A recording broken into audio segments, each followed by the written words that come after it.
Okay, good morning and welcome to the Minervini Private Access Training Room. I'm Bob Weissman. If we could do a quick raising of your hands to let me know that you're hearing me loud and clear. Hope everybody had a good weekend and safe.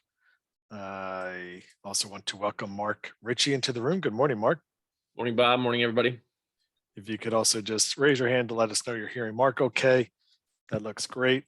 And also we will get things started by handing off to Mark Minervini to get started with today. Mark, good morning. Good morning, everyone. Good morning, Mark, Bob. Real quick, just want to make a few comments and then we'll get to questions. I think, one of the mistakes that a lot of traders make, and Mark, I'd like you to comment on this too, because you're really good at being very patient and moving very methodically and incrementally in and out of the market. I think, some of you may have gotten yourself into a situation now where maybe you moved a little too quick and you got aggressive too soon, maybe because of FOMO, as the market indexes started moving off the lows, and as the more they go up, and you hear the headlines and so forth, you start feeling like you need to do something, and also a lot of stocks start setting up. But the main thing you have to remember is that you have to make sure that the trades are working. And like I said before, there's one thing of making a low, there's another of making a bottom, of actually bottoming out, going through the process of putting in a reliable bottom. And then the third and the most important, and what I look for, is when stocks are moving in earnest and you get into that easy dollar environment. You can make a low and put in a bottom and still not be in an easy dollar environment, and the market indexes could be hitting new highs, but you still haven't gotten to the point where the stocks are really working from bases and from breakouts. Now, of course, maybe someone who has the style or the strategy of a value strategy, or is buying off the lows, buying oversold conditions, that might be working great for them at that particular time. But again, as I've said many times, if you don't have the patience to wait for your strategy to come into vogue and give the other strategies their turn, you don't have a strategy, you have an addiction. And so that's the key here. And I fear that some of you may have gotten into this situation. Now, two more points. In this type of environment, we like to go with the high alpha names. And we like to go with the high alpha names in any environment, but in particular, when you get into a difficult market, or you're starting to come off of the lows, the reason why we would go with the high alpha names in those two circumstances is, one, when you're in a difficult market, you want stocks that are marching to their own drummer. They're not being affected too much by the volatility of the market. The second thing is that when you're coming off the lows and you're starting to a new uptrend, maybe from a follow through day, you want the high alpha names and the strongest names, because those are generally the ones that held up the best during the downturn. They built up that alpha, they built up that RS, and those are potentially the next leaders. So lastly, if you had, just stayed, relatively conservative, and let's just say, you bought a bunch of stocks, but your exposure was only, let's say, 25% before, you saw things were working and you got aggressive. So even if you took a full 8% stop across the board on all those names, let's just say you bought 10 names or 5 names and it got you 25% invested, and you got knocked at every single name at an 8% stop, that's 2% stop on your portfolio. It's a very small, it's recoverable. And that's with a full stop of 8%, which you should be averaging to no more than 5% or maybe 6% at the most. So again, they're talking about maybe a 1.5%. You're in that range now of 1.5% of total equity. So that's where, now if that were to work, you get at that 25% invested and you're doing well, okay, you can step it up to 50%. You can take some more risk and you can start adding on risk. So real quick, Mark, just curious how you've been doing. I'm fairly certain, I haven't even talked to Mark about this, but I'm fairly certain that he's been conservative and probably you haven't ratcheted up your exposure too high as of yet, right? No, and I think the point you make about if you're new at this, there's just a temptation sometimes to feel like I got to do something. I got to do, I'm spending all this time in front of the screen and doing all this screening, but I'm not doing much. And sometimes there's just not much to do. And I think you use that term, I think it's a gambling term, Mark, the idea of saving bets, or these incremental decisions you make that actually wind up saving you a ton of money because you'd otherwise be tied up, in losers or in bad situations. So, I was just talking to my trading partner this morning. We were saying, look, it's still a chip up environment. Like, take little gains, see if you can just avoid getting, chopped around.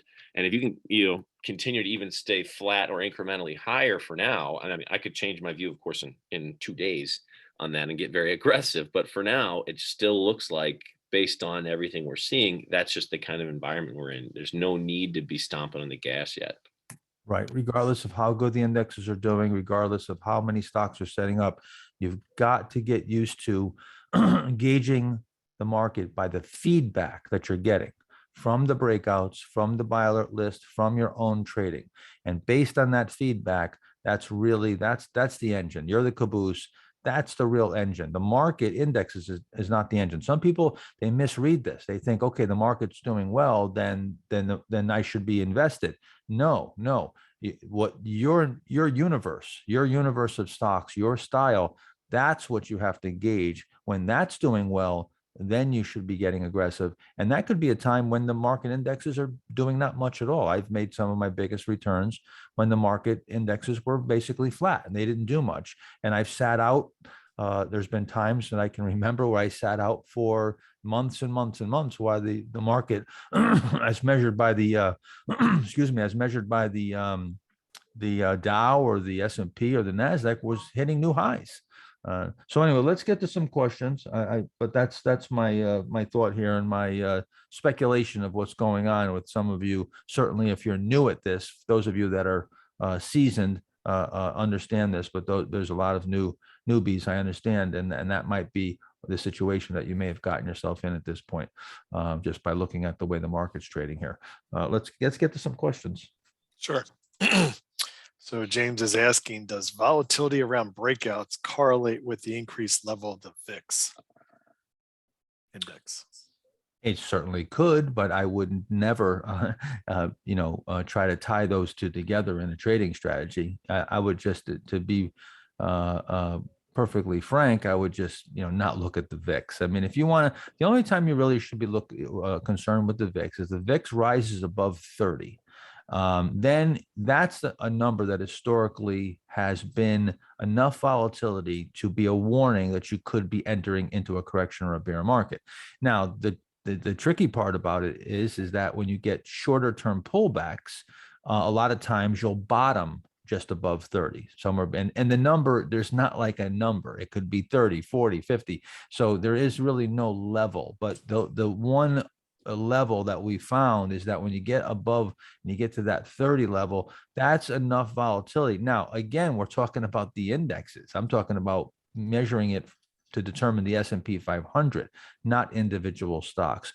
Look, here's the thing. The best thing, get away from indicators to try to judge when you should be in stocks. Forget about the indicators, the indexes, the economics, all that stuff, because now you're looking at the tail. You want to look at the head, where the head goes, not the tail. So, and the key is the stocks. You're trading stocks. If there's stock setups, look for stock setups. If the stocks are setting up, great.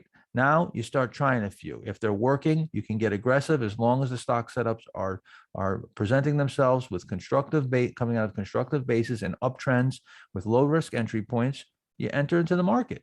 If you shut everything off, that's what you would be left with. Just imagine. I always say this. Just imagine that we had no indexes. Just imagine no one created an index. My God, how would we ever trade? Guess by this, we trade by the stocks. That's simple. We would just trade the stocks. It doesn't have to be an index. An index is a basket.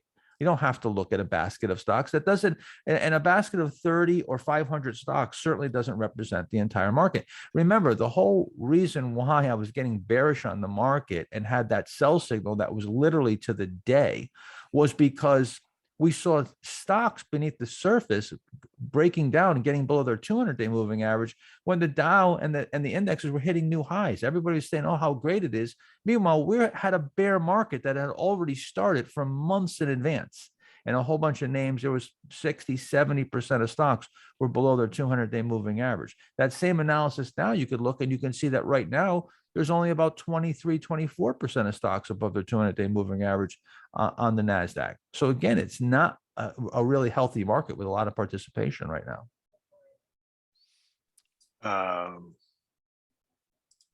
Eric is asking about stocks like LPI and CPE, very similar looking.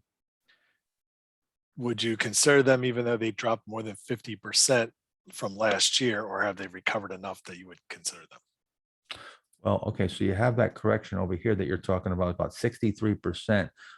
If you're going to get involved in stocks that have that kind of decline, you want a few things. One, you want a large base. And when I mean a large base, it's usually a year or more, and you want lots of tightenings. You want to go through that process, that VCP process, a number of times so you can weed through that supply and have that stock change hands. The problem that I have with this is that, and again, you see here, you could have probably bought it coming out of here, but again, you know, you had probably that supply issue, and you came in here, and you're seeing there's some volatility here. You know, this is getting volatile. To me, this is still a bit volatile on the right side. It doesn't look that great. As far as, I'll just bring this up on another screen real quick. LPI. Let's see here. But of course, I'm not getting an RS number on MarketSmith. I don't know what just happened here. I was just looking for the RS number, try to see what the RS was. And for some reason, it's not coming up on MarketSmith. 97. Okay, I like the 97 relative strength. Of course, it's in the oil area, so that's a strong area. But again, remember another thing too. This is a stock that, in a group that's so strong like the oil stocks, this is a laggard. I mean, even though it has a 97 relative strength, look at the action. It hasn't done much in this oil group in all these months, while you have something like an Oxy, which has made, look at this move. I know we got a lot of lines here and notes, but made this nice move recently. So I don't know if the laggards are going to try to play catch up with maybe some of these leaders, and maybe you get a little move, but usually the laggards don't give you the type of moves that you're going to get from the leaders. And I would stick with more leading type names in this group. Yeah, and CP has a very similar look, so you don't have to pull that up. Separate related or unrelated question, rather, Eric is asking, he remembers you having mentioned that you keep a list of the market leading stocks. At what point do you remove them? Only if they have fallen more than 50%, or what criteria do you use? Well, I'm just updating my list every day, every week. So the criteria is the same criteria over and over. It's just looking for stocks in uptrends, stage 2 uptrend, in bases that have VCP characteristics. It's that simple. You know, if they're meeting that criteria. Now, of course, like I just compared, I took a look at something like an Oxy, compared it to the LPI, and you can see which stock has been leading the charge, if you will, and which stock has lagged.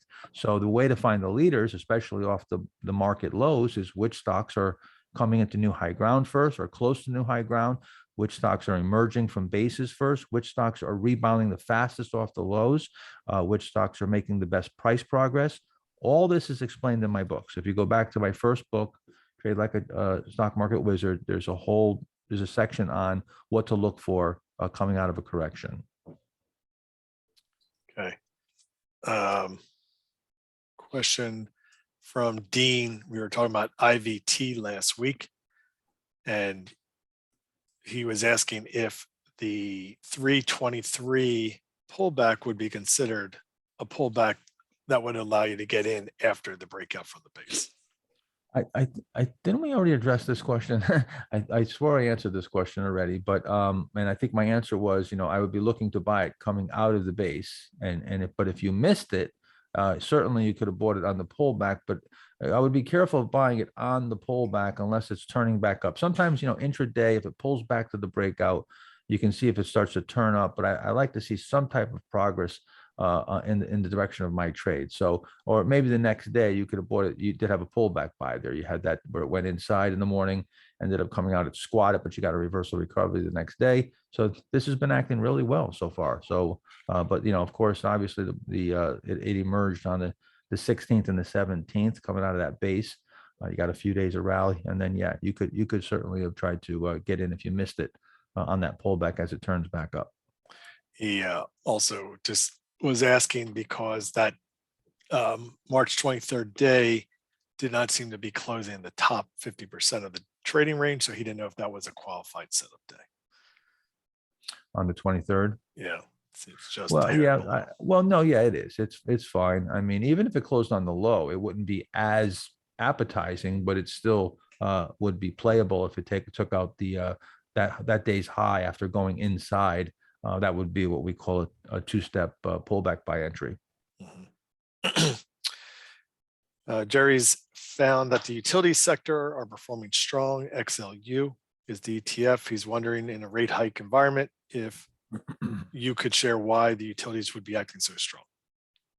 He knows, I know that my fundamental thought don't matter. Stock setups, that is all we are focusing on. I would avoid the utilities. I mean, the utilities are going to be very slow growers. There's periods where they can do well. And for the, I don't know the exact reasons why a stock is rallying, but the bottom line is that, historically, it's defensive. It could be when the market's not doing well, you get moves into tobaccos and foods and utilities and things that are more defensive. But these defensive areas are generally slower growth and not the leading sectors. Something like a utility sector could lead, in certain parts of the cycle, but it's usually going to be short-lived. These aren't growth areas where you're going to be able to get secular moves usually. So I would just, I would avoid the utilities, but except for maybe a trade. Arnie is asking where last year you were able to identify what theme was working in the market after the February high. A shorter term is what you predominantly played.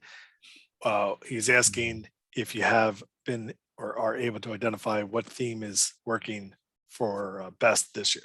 Now, there's a great question. That's the kind of questions that we should be asking. Mark, I'll ask you too. Have you been able to grasp onto any themes yet, except the fact that we have, of course, the oils, the energy stocks, the coal, and the shippers and the ag stocks have been sort of the groups.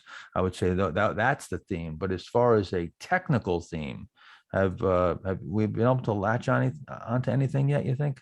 I would say no. It's honestly a little bit more of the same. It feels like some of the same groups that have really buoyed the market are still the groups that are leading. I think you made a comment in the weekend video. If we really like to see some new groups or new leadership, we haven't seen that yet. And it's been, there's been an awful lot of breakouts that work for a day or two or three, and then we're still seeing a lot of leakage. So those are the I agree with Mark that I don't think that we've seen that shift to really a full-blown swing environment working for the longer term, upside, if you will. And again, the leadership, I mean, we could say that the oil stocks are new leadership, because certainly if you go back to the 70s, and I had a discussion with Stan Weinstein last week about this, which he thinks we're still in a bear market, and that, it could be or is similar to the 1970s, where you get, the oil area and you get the energy stocks and areas that have not led for a while to lead. Again, those are cyclical, and in certain environments, they can go a good distance. And again, so I think that I do not see a big change. I think the theme is still that pop and drop. Maybe it's split now. So instead of having the pop and drop theme across the entire board, where basically every stock that's breaking out of a base, or virtually every stock, 95, 98% of them, just go up for a few days or a week and then come back in. Now you've got where you've split, and you've got some areas that are working, like the ag stocks, like the oils. And that may be getting a little bit long in the tooth now, at least on a short-term basis. But now I think you've split the market, but still you don't have that universal easy dollar environment where stocks are moving in earnest. You've got new growth leadership. I still think we've got basically like a wet blanket over the market here. If that's the theme, I think the wet blanket theme. Yep. John's just asking for both marks after years of trading, what things in your post-trade analysis that people would overlook that you saw and made you an even better trader? What things that people would overlook? Lots and lots of things. They're going to overlook almost all the things that you should be doing, because as a new trader, you're going to be thinking completely counterintuitively. So you're going to make all kinds of mistakes. And the key is not to worry about all the things, all the mistakes you're going to make and all the things you shouldn't do. The key to combating that is to find out what you should be doing and concentrate on those few criteria that are the criteria that you should be focusing on. Get very focused on your buy criteria and the way that you manage your trades and manage the risk. And that really is a relatively small list. You know, when you break it down, like I said, it's looking for stocks that are in bases, in uptrends, that are the most powerful names, the high alpha names coming out of low risk entry points, and cutting your losses on the ones that don't work out, and staying very small until things work, and never getting aggressive unless you're seeing traction. That sums up everything I've done for the last 30 years. You know, I don't know, Mark, was the things that you overlooked. And I mean, I overlooked just about everything when I started. I mean, I was overlooking just about everything for about 6 or 7 years before I started even really having a clue as to what I was doing. But I didn't have this type of forum and the type of education that you have now. Yeah, I would say if you're doing post-trade analysis, you're already ahead of what 99% of, I mean, I'm shocked at the number of people who don't do this. I mean, Yeah. just blown away. Mhm. Be professionals even that don't track this stuff. And I would add, though, I think when you'll see two things. You know, there's obviously some of your own tendencies, good and bad, and you want to examine both of those. But I can remember, just doing a study, because one of the temptations I had, especially early on, was to overtrade. So taking more trades than you should, not being as selective.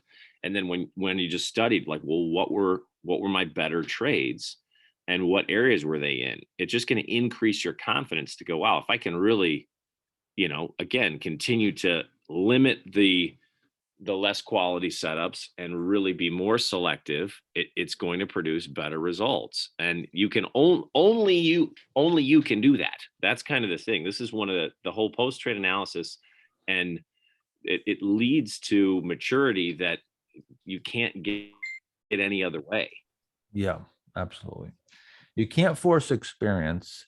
You need to get that yourself. And I think Mark just touched on something that is important. The two things, I would say the two things, I've now, Mark jarred my memory, or I should actually, post analysis and knowing the math, doing my numbers was actually something that I did from very early on. So I was always good at that. But what I found is that, as Mark just said, it's startling and amazing how few traders do post analysis and even maintain records of their numbers and analyze those numbers and know the math behind their trading. The very, very first thing you have to do is you have to know the math behind your trading. You have to know what's going on in your trading. Without knowing that math, it's like flying a plane with no instrument panel. And the bottom line is that as far as managing risk is concerned, I mean, how could you possibly know where you should be setting your stop and managing your risk if you don't know the other side of the equation? You don't know the upside. You don't know the average gain or the batting average. Then there's no way you can come up with an intelligent decision for the risk. The post analysis is going to show you what you're doing and be able to look back and see what you're doing, and then you will find, that's the best teacher of all, you will find common denominators. Everybody has certain common things that they do, and usually it's different for each person. And you'll see, wow, I do that over and over and over and over again. And you'll start to really hone down where the trouble areas are. And also you can see what you're doing well. And it's real, that's going to give you the clearest picture. So I think the thing I think that people overlook is the post analysis and the calculating the numbers. We have the analytics where you can enter all your trades. I know it's work, but sorry to tell you, but big success takes work, and that's part of it. Okay. Juan rather asking about AVGO, if this would be Yeah. a pullback buy situation. Well, I mean, technically, yes. I mean, anything that pulls back, goes inside, takes out the previous day's high is a pullback buy. The key is, where does it reside? That's the key. And for me, for a pullback buy, I want it to be in the base, coming from the low cheat, the cheat, or the handle, or possibly a pullback to the breakout after breakout. So you have those four, entry levels. This would be coming from a cheat. Again, the low cheat was already right here. Now you're coming from the cheat. So yes, this would be a pullback buy right here. And we have this actually on our watch list here. And as this is moving through, if I wasn't on the call right now, I've probably just upgraded here to buy alert. Brian is asking if you guys can go talk through how you trade a power play and where and why you'd look to sell into strength or weakness and exit. I struggle to manage these after my first sale, usually around 20%, because they tend to move quickly and I don't want to give back the gain. I know Mark Ritchie has some great rules in this. LXU coming out around February 9th is a decent example. LXU. Right. Let's bring that up. So again, you have to realize that, you're going to go back and you're going to look at these trades and you do your post analysis, as we just said, and you're going to find that you very rarely ever sell perfectly. So again, that's not what it's about. But if you go back and you look and say you analyze all your power play trades, and you find, and this is something Mark can talk to, because this is what he did. He realized that he was selling them too soon, and that these stocks were going much higher. And I did the same thing back many years ago when I first started trading. I realized that the power plays really could make those velocity big moves in a short period of time. So one of the things you can do, of course, is backstop it. Give it some room, backstop it, sell part of it, finance your risk. I mean, all this, no different than any other trade. I think the only difference is to give, I always say, I always give a power play the benefit of the doubt. And that's of course vague, but I want to try to play them, even if the market's bad, if I get a really great, perfect power play setup, coming out of a low risk entry point, I'm probably going to buy it, even if the market or my risk models are on a sell, whatever. I probably still take a small position. Mark, how about you? As far as the power plays, you certainly love the power plays and have done some extensive, research on that. Yeah, this is a good actually follow up to the idea of post trade analysis, right? Because this is a question sometimes I get more questions on. Like, I didn't make these rules up. I did in the sense, but they were born out of the results.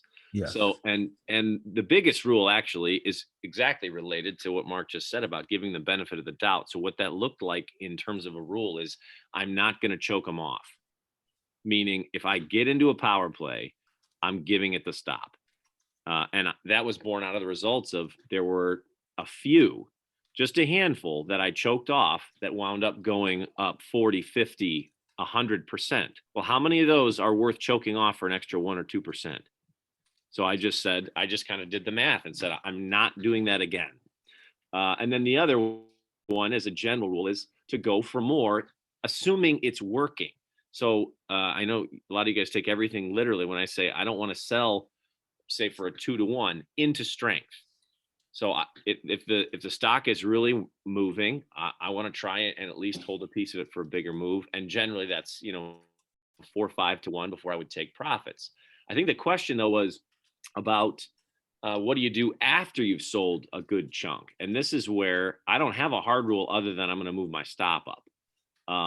Hanging on to, you can use obviously some type of what's the type of stop I'm forgetting the vernacular, Mark, not a trailing stop, but a backstop. Backstop, sorry. Yes. That's what I would generally recommend. And I would just pick an area where you're saying, I just don't want to give back beyond this. Obviously, if there's a technical spot, that's even better, because they can be really volatile. And then I would just use the backstop and let it run up with the stock. So especially if it starts to get parabolic. Yeah, I mean, two things. One is that if you're a short-term trader, you got to be true to your style. And you might be better off just taking the shorter term move, and you're of course you're turning your portfolio over more, and this is part of it. And going for those bigger moves, isn't really a big part of your strategy, or it's not necessary to get to your goal. Again, it depends on your style, your strategy, and perfection. You want to execute your plan perfectly. You have to remember, here's the thing. If you're going for perfection, the perfection you should go for is to perfect your process and to perfect executing your plan. But that does not mean that you're going to perfectly exit and you're going to get out at the high, and all your moves are going to be perfect in hindsight, because they're not.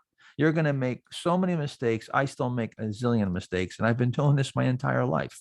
So, but the difference is that my mistakes aren't huge, and relative to the things I do good, they're relatively small. And that's the key. The key is to manage your risk versus your reward, your big mistakes versus your small mistakes, and to always keep a ratio that there's an edge in all those things. See, that's really, that's the goal. And again, we all want to be perfect, and we'd love to, get the most out of a stock move. But if you get too focused on that, you lose sight of the actual goal, and that is to make a net profit and to turn it over and to do it as many times as you can and to get to your goal. That's the real, that's the key here. But the post analysis will tell you, if you happen to be habitually selling early, then it'll be clear as a bell with the post analysis. Quick question from Patricia asking about DDOG. If you feel Datadog, yep. setting up here. Yeah, I've been watching Datadog for a long time. And there's some fundamentally good things that have gone on with the company. It's very volatile here, and you see what I was looking for down here. I was actually getting interested in it right here. It was holding up relatively well with the market correction and trying to set up here. I was looking for it to come up, tighten up, and then be able to clear out that supply. I thought down here there was a bit too much supply to get involved there. And right away it came right off. It got overwhelmed with supply. Now, you're in that same situation, but it's even a little bit worse because you have even more supply. You're wedging up into that supply. Now, this could very easily wedge its way up even more here and run up. I would not chase this. If anything, if you were to buy it here, it would absolutely be for a scalp if I was trading this, because you've got the supply on the left side, it's wedging up. You just don't have a well built out base and a right side. It's still quite volatile. So this is off of my list right now. Just has not gotten to that maturity level technically. All right. Fred is asking if you would consider if ABBV is an extended stock at this point. What is it? A? B, Bravo, Victor. Oh, ABBV, yeah.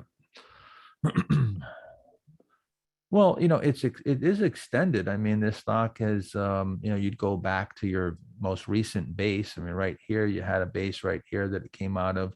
So, and then you had just some natural reactions. So yeah, this has come a ways here, and there's no base in sight.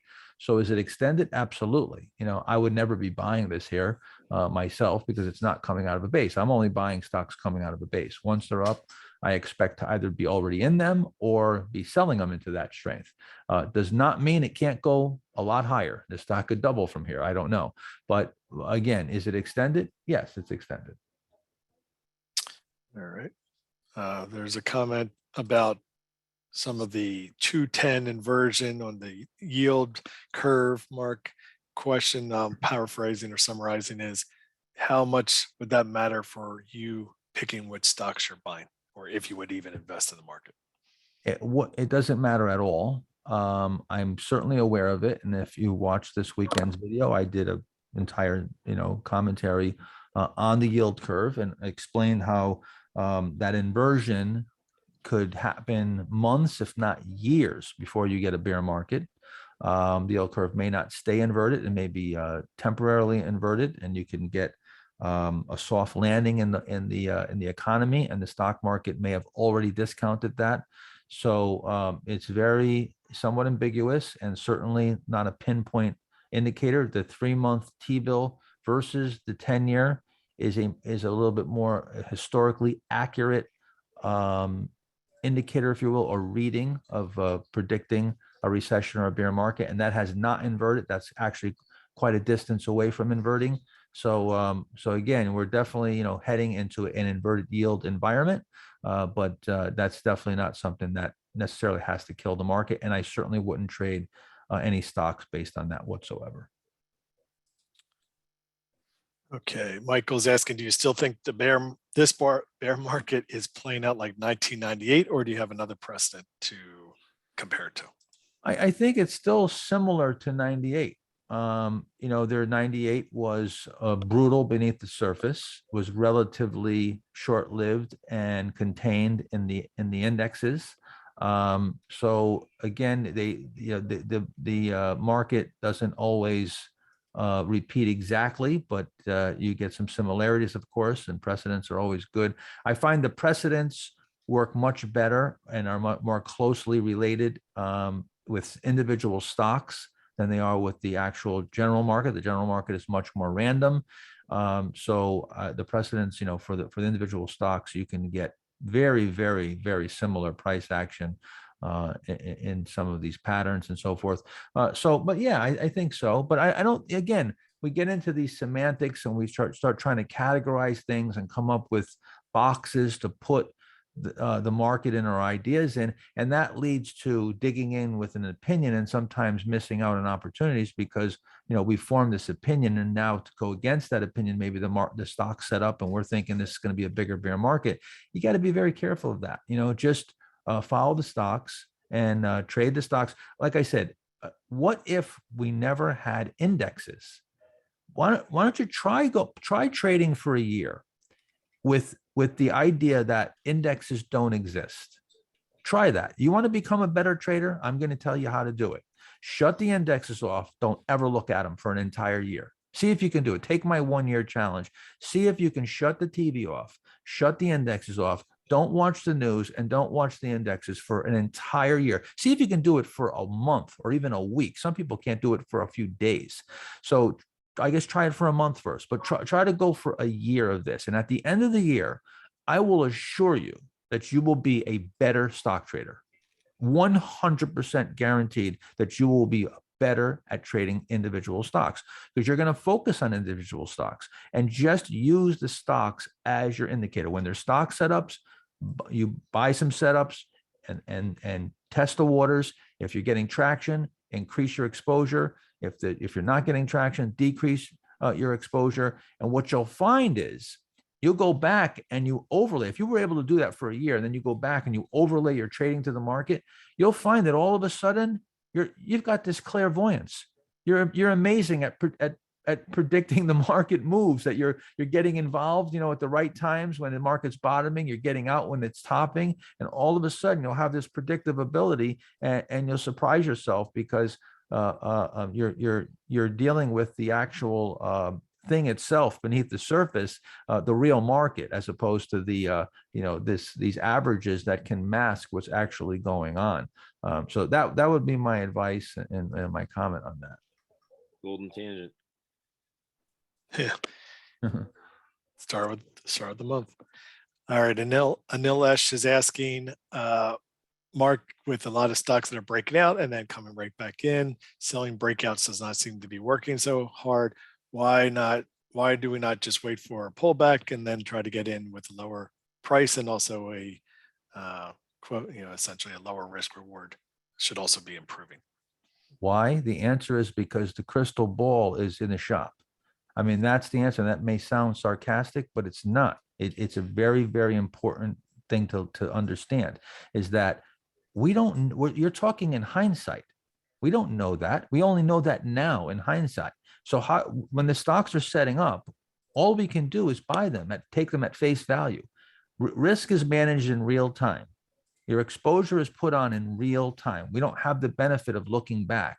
Now, okay, we can take we can take some looks if we want and say, okay, we're not going to trade anything that's setting up, and we'll wait to see if it's working. That's fine, but then you might miss some of the key leaders. So the trade-off is to take smaller positions and not take too much risk.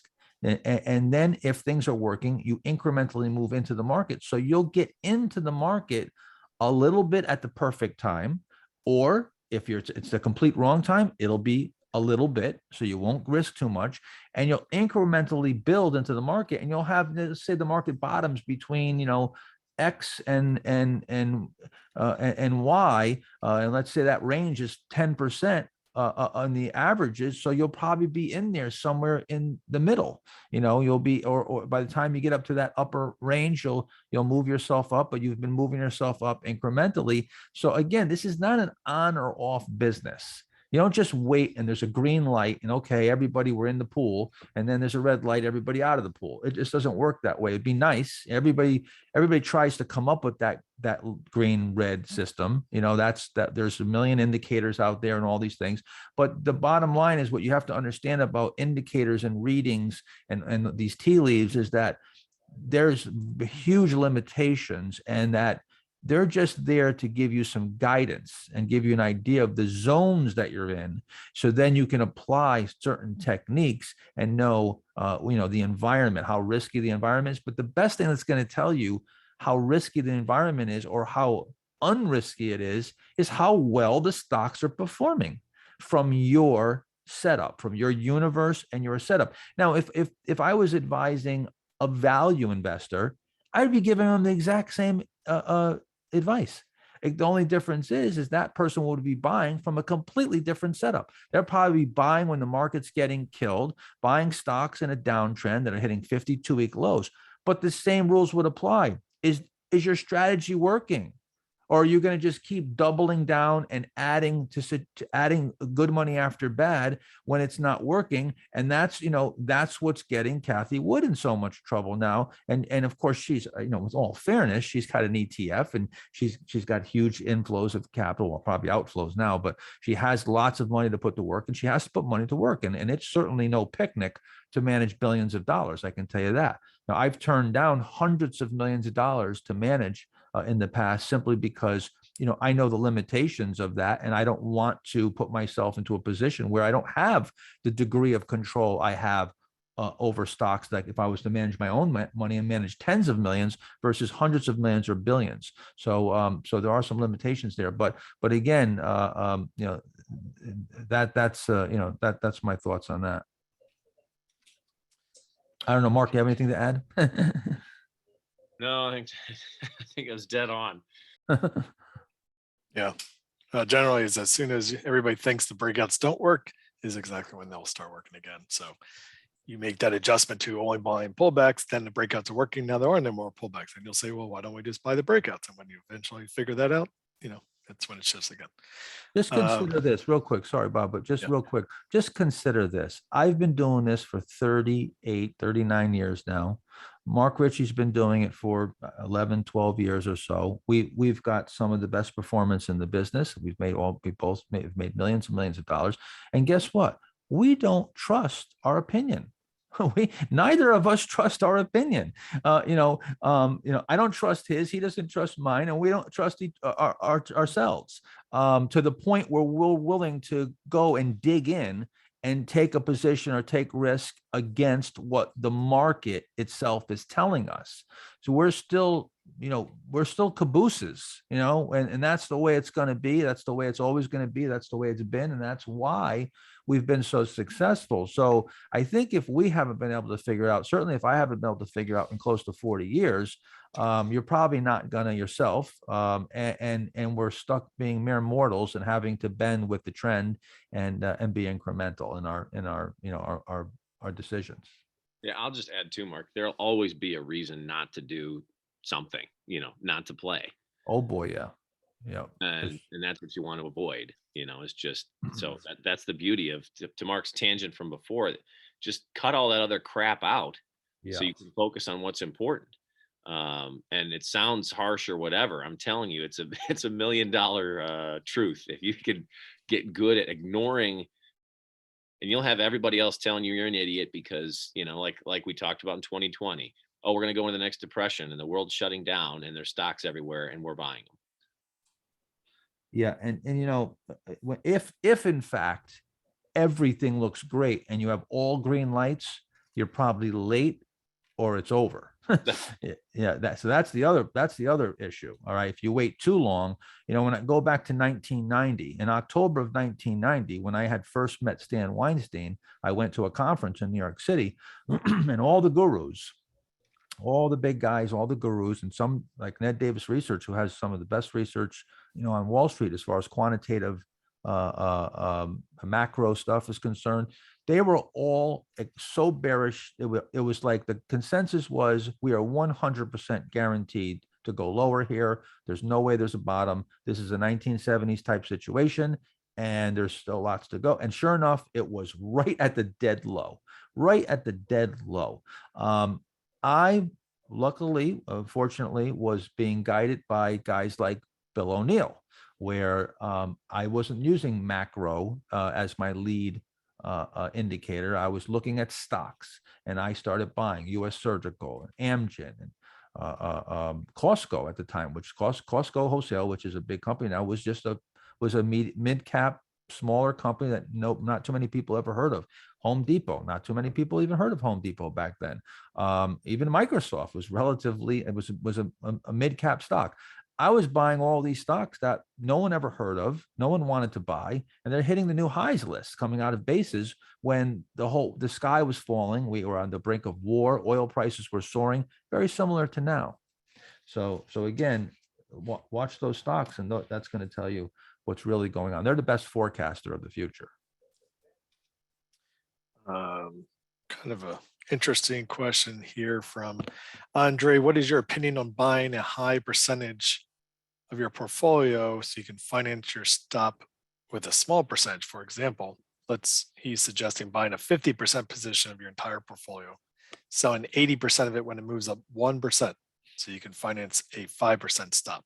Okay, now you're thinking right. That's exactly how you should be thinking. Now, there's certainly a danger in that, because when you take big positions, now you've got to be even more of a stickler on the risk. You've got to get your timing, even more perfect. So, but that's precisely what I do when things are working. In particular, I'm definitely getting much more aggressive. And the fact that they're working gives me that opportunity to get more aggressive and to be able to finance that risk, where now, if you take a big position, you have to sell even less to finance your risk. So you can come up with any permutation you want or any ratio.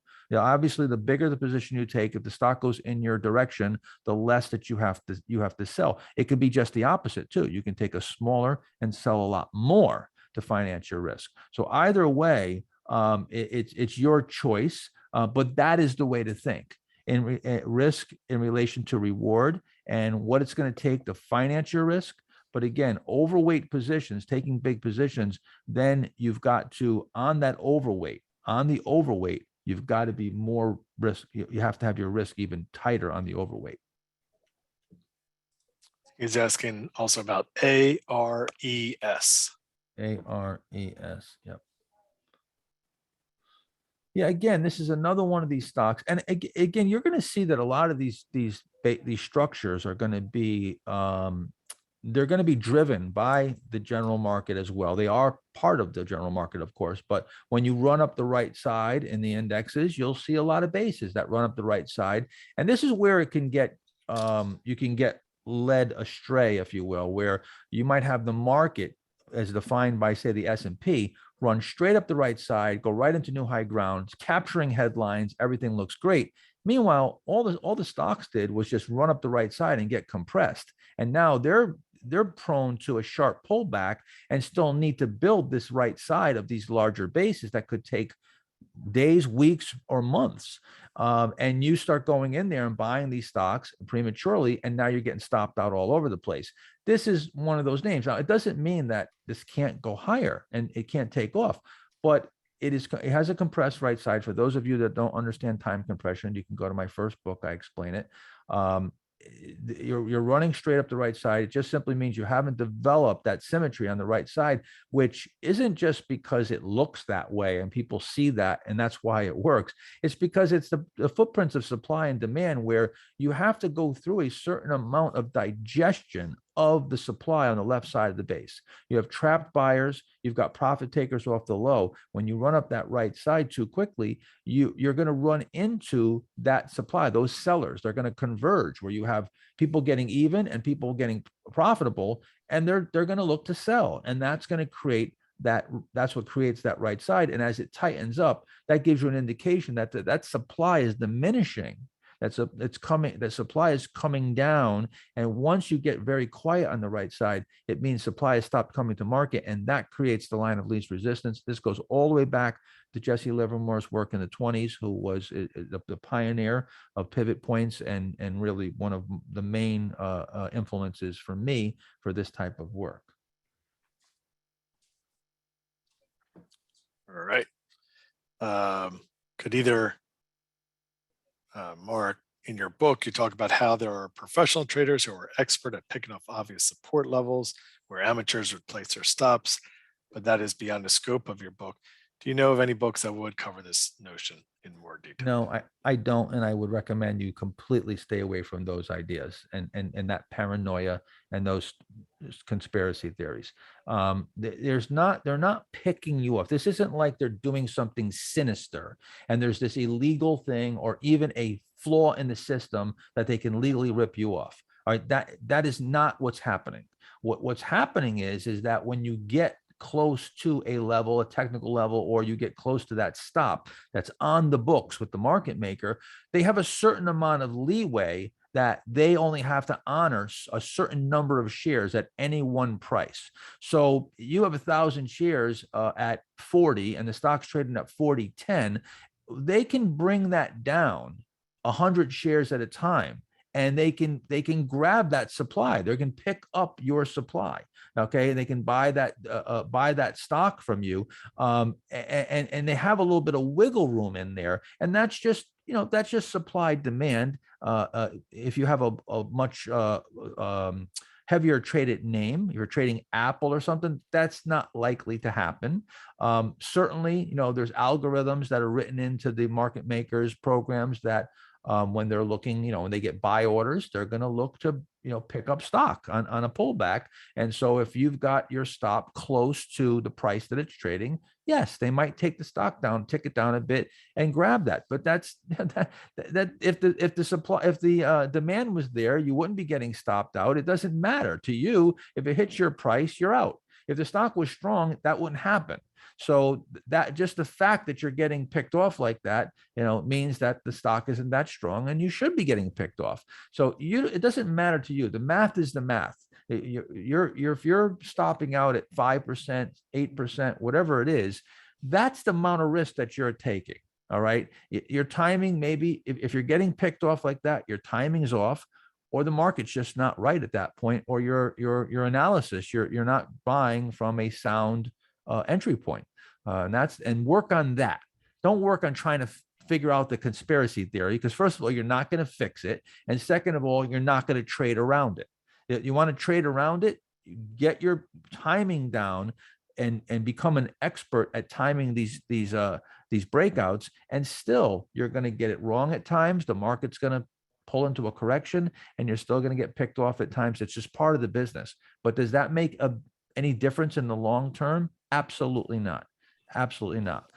What about the times you get good fills and the stock takes off? What about when things work out perfectly? Then the market makers against you? Then they're your friend, right? When they're in there buying and scrambling to cover for their shorts as your stock runs up. So it's all going to come out in the wash.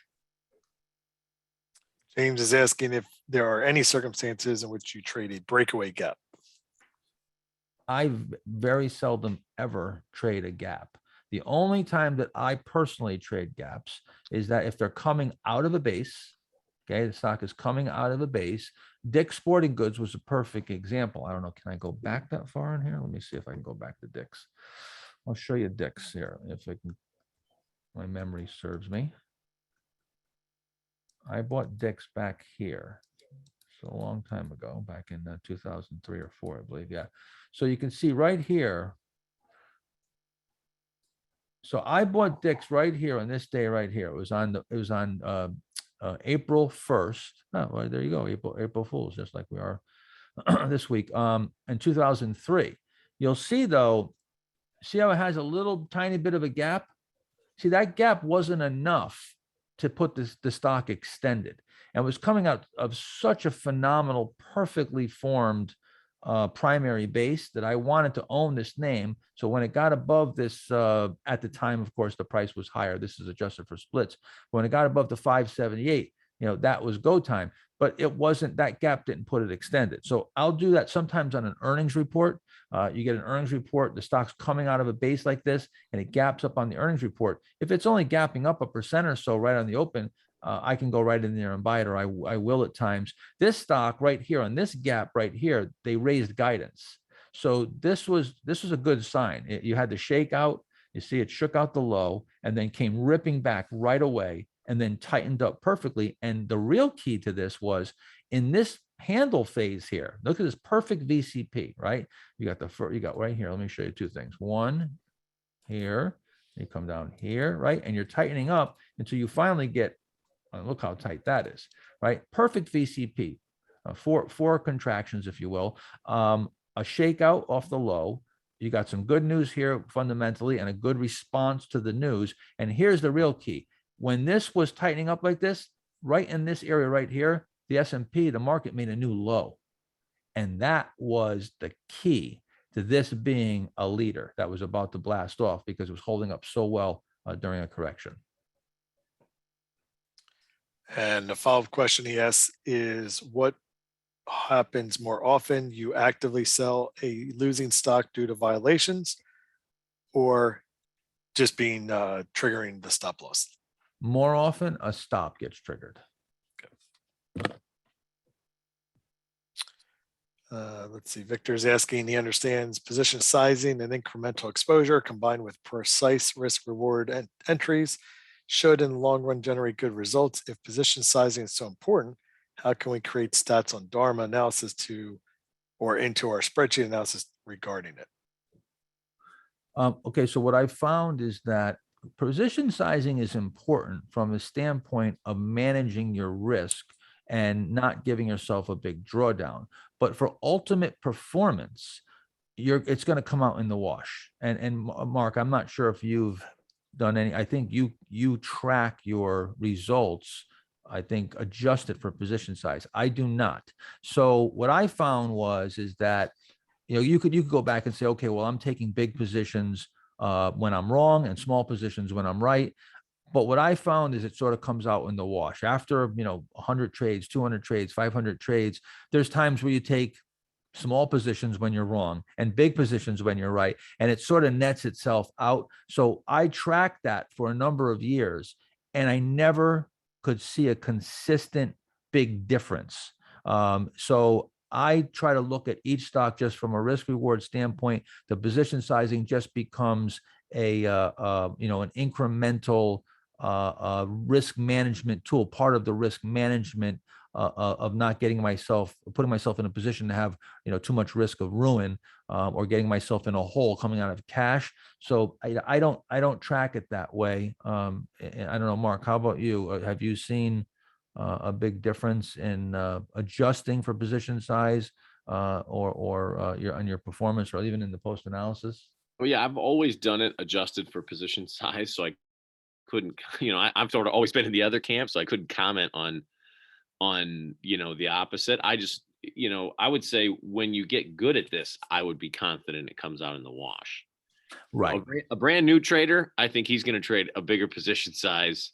I mean, I've heard from so many people saying, well, I had this small position, and then, or it can be both. Some people actually trade bigger position sizes better because, and I know Mark and myself would be that way. They're really watching it where, sort of your poker analogy, Mark, where you lose more in the 1-2 game than you do in the big game, where guys, sometimes they take a small position and then they don't follow a stop and they do all kinds of dumb stuff. So I don't have a firm view. I would say track it and then potentially study it both ways.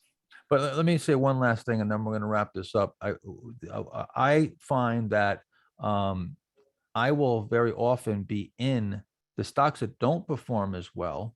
I will have big positions, and the stocks that are the ripping roaring stocks, and usually the smaller cap names.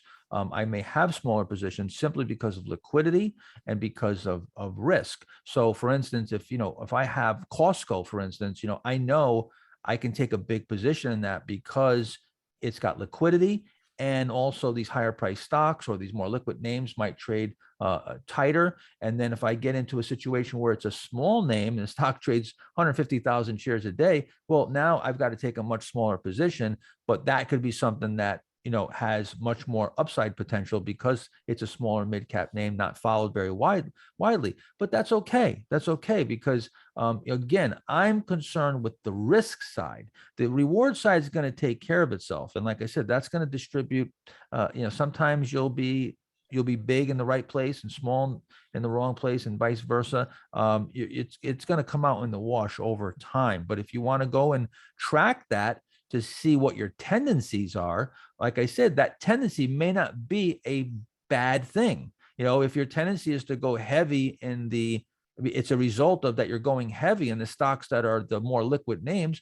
Well, that's fine, because now you're going heavy where you're taking the bigger positions where you've got the liquidity. And this, of course, isn't going to be a big concern if you're trading 100, 500 shares or maybe 1,000 shares. But when you start trading tens of thousands of shares, this is going to be more of an issue. So let's take one last question, and then we're going to wrap it up. Okay.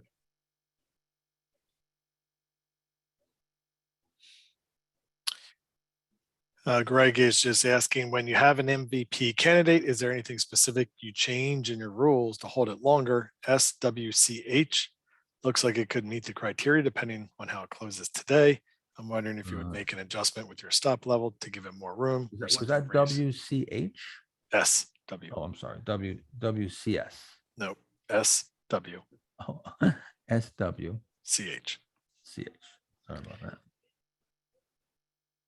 Switch. Looks like it could meet the criteria today, depending on how it closes. And he's wondering if you would make an adjustment with your stop level to give it more room, or simply raise your expectations on the upside and hold it past where you would normally be taking profit. Okay, so what he's talking about is the MVP, what we've termed the MVP indicator, which is David Ryan's ants, if you will. When you have a certain number of days, this is explained in my book, Think and Trade Like a Champion. When you have a certain number of days up versus down days, it's I think 12 out of 15 days, and you've got an increase in volume over that time. Those stocks, what David found is that those are the signs or the prints of institutions, getting in there and really supporting that stock. It shows a lot of strength. Google, when it came out of its IPO base, had those characteristics. So the question is do we treat them any differently, because you get that power? Now, remember, David also pointed out, or at least he pointed out in the last couple of master trader programs, that doesn't necessarily mean that you buy that stock once it does that, because you could, like this stock here, this is extended. I was actually considering this. If you remember, this was on Buy Alert, and I was considering it right here coming out of this handle phase, if you will. I just wanted to see it tighten up a little bit more, and it didn't. It just came right out. So I missed it. I let it go by. But you had the nice shakeout. It came ripping back, pulled back here. I mean, so far it's acted just perfect. It's acting perfect. But it is extended now. I would not buy it here. But this could be one that you could maybe wait for another base or a pullback. Various ways that you might want to get on board. The question of if you're going to treat it any differently, I would still look for violations. That would be the main thing. If there's major violations, if it's not acting right, then again, I would cut back or sell. But once you get extended like this, you could very easily get some sharp pullback, and it would look scary, and you might get some heavy volume on that downside. But again, that you have to look for the violations, and I would play it exactly the same. I personally am not going to buy a stock extended like this. There's too much risk, even if it shows that kind of power. I'm going to wait and try to buy it from a base. So again, this isn't, um, I think I'd be more, and I think, actually, I think the question that you're asking, or a better way to put it would be, let's say you bought it out of this base and then it met that criteria. Maybe that's how you're phrasing it, or that's That's what the I was going question. to say. That's what I was going to say, Mark. This is where I think that your 50-day trail rule is a good one. Or I would sell a Yeah. piece and then use that as your trail. Right. Yeah. So, maybe you bought it here. Now it meets that criteria. Now, are we going to treat it any differently as opposed to selling into this strength? I would say, yeah. Then, if you get that, you meet that criteria, you want to be careful about certainly selling the whole position into strength. And as Mark just said, you may want to flip over to a 50-day trail. So now you wait for a close below the 50, or you could use whatever moving average, but the 50-day, coming off the lows of a bear market of a stock that's showing leadership characteristics, could hold a stock for a long period of time. Some of these leaders go for 400 or 500% moves or even more and don't close below the 50-day. So at that point, and the 50-day would most likely give it enough room too to fluctuate and be able to go through those pullbacks. But I love to hear the cash register ring, and I hate risk. So, this situation, I'd, probably sell some of it, and then with the rest of it, play it for a bigger move, risk free. Yeah, that's what I was going to say. You create a blend, because if you look, we're almost 3150 to even a pullback to the 50. That's a good size pullback. So the way you're going to Yes. smoothen your equity curve is by selling that piece and trying to have the best of both worlds. Exactly. This stock is acting really good. This was that one that I wanted to own, but again, it just goes to show you again, my discipline, that I'm really, quite disciplined in those entry points. And if they don't meet the criteria perfectly, I just let them go by. Even stocks that I've got I've got an appetite for. I really, feel like I want to be in this name. It's acting great, and it's showing leadership characteristics. I'm not going to allow that to let me get sloppy, and it's going to be at the expense of missing some great stocks at times. But the flip side is, if I break that discipline, it's going to cause me a lot of problems too. Because again, if you break the discipline, you're in the name, okay, and you've got risk. If you don't break the discipline, you miss it, you're still not risking anything. You may miss the opportunity, but you're not going to lose any money.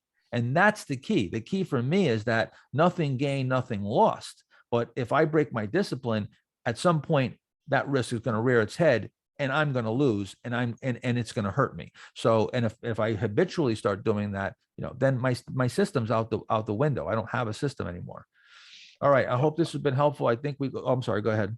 Yeah, I was just gonna say, so let's wrap it up there, Mark. Today, we'll have the replay available here in a few moments, guys, posted on the platform. As always, if we didn't get to your question this week, try to save it for next week. We'll get to as many as we can, and stay tuned to the live stream for the remainder of the week for any updates from Mark throughout the week. Okay. Take care, guys. Thanks.